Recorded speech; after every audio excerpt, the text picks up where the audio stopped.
السلام عليكم، ازيكم؟ عاملين ايه؟ يا رب تكونوا بألف خير. وحشتوني جدا جدا جدا. وفي بداية الفيديو كده عندي واحدة صاحبتي وحبيبتي اسمها ام عبد الرحمن، عايزة اقول لها كل سنة وانتي طيبة يا حبيبتي، عقبال مليون عيد جواز يا رب. يلا نرجع للفيديو بتاعنا. انا عندي هنا الفراخ بتاعتي قطعتها. قطعيها بقى، انا كده مقطعاها على 6 قطع. وحطيت الكبد معاها في صينية بعد ما كنت شطفتها كويس وغسلتها.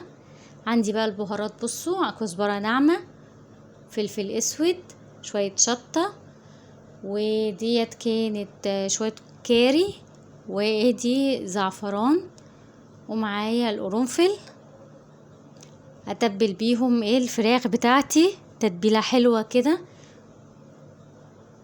بصوا، هحطها كده على الوش وادعكها كويس، واحط ربع فنجان خل، عشان الخل هيخلي الفراخ بتاعتي تستوي اسرع. وادي بصلايه و3 فصوص توم هفرمهم في الكبه بتاعتي. يلا هحطها بالطريقه ديت كده، وعايزه بقى ايه ادعك كل ده كده مع بعضه، بحيث ان الصينيه بتاعتي تاخد لون البهارات وتطعم من البهارات كلها، عشان تبقى عندي احلى صينيه فراخ في الفرن. انا دلوقتي الفراخ دي هتبقى مشويه، هحطها بقى. انا كده مشغله البوتاجاز بتاعي، يعني انا قبل ما اعمل اي حاجه في الفرخه شغلت البوتاجاز علشان يبقى سخن. عقبال بقى ما قطعت الفرخه و6 قطع وشطفتها وغسلتها كويس وتبلتها اهوت، وحطيت عليها الخل، حطيت عليها شويه زيت، وهحطها في الفرن والسلام امانه. تعالوا بقى عقبال ما الفراخ بتاعتي تستوي، تعالوا نعمل شوية سبانخ. طبعا في ناس كتير ما بتحبش السبانخ، والسبانخ دي مش حلوة، خصوصا الأطفال عندنا ما بيحبوش السبانخ. بس أنا حاولت بقى إن أنا أقنع ولادي إن هم لازم ياكلوا سبانخ، وإن السبانخ فيها حديد. فيلا فرمنا البصلاية، بصلاية كبيرة، وادي شوية فلفل. هندبل بقى كده البصلاية. اتفقنا ان احنا ما بنغيرش لون البصلة، احنا كل اللي بنعمله ان احنا بندبل البصلة حاجة بسيطة، بس ما نغيرش لونها عشان ما نتعبش. ننزل عليها معجون الطماطم، وهنا ما استعملتش صلصة ولا اي حاجة، قلت بس طماطم وبس. يلا بقى نحط السبانخ بتاعتنا. طبعا واضح ان احنا السبانخ بتاعتنا متفرزنة. نحطها بقى كده، وكده عملنا الاكل بتاعنا او الخضار بتاعنا ني في ني. ما سبكناش الطماطم وبعدين حطينا الخضار، لا احنا حطينا كله ني في ني، علشان الاكله بتاعتنا تبقى ايه هاديه كده ومش متعبه.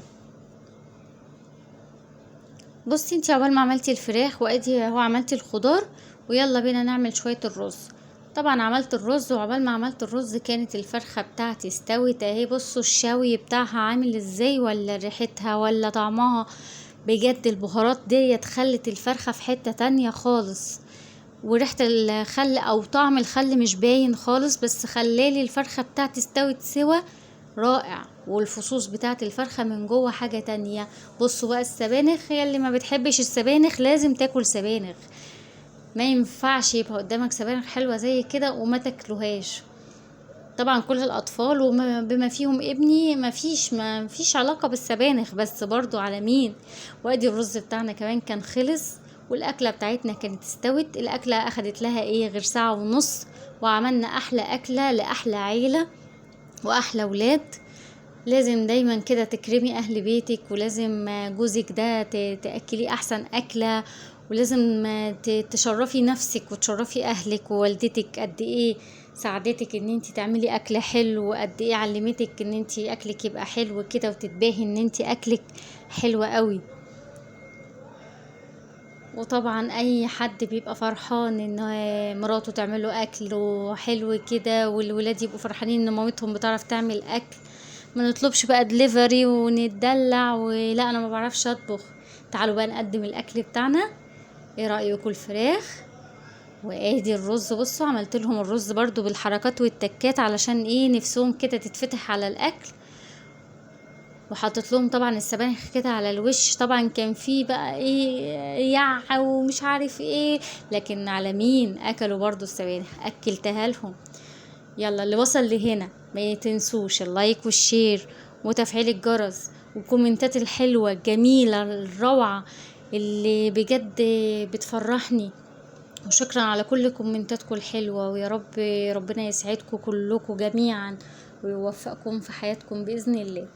ادي الاكله بتاعتنا، يا رب تكون ساعدتك كده ان انتي تقومي تتشجعي تعملي احلى اكل.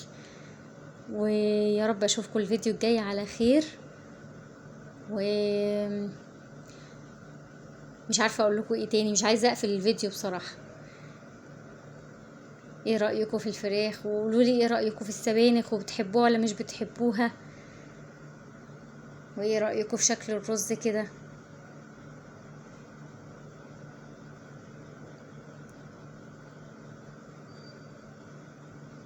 يلا واشوفكم بقى الفيديو الجاي على خير، ومع الف الف سلام.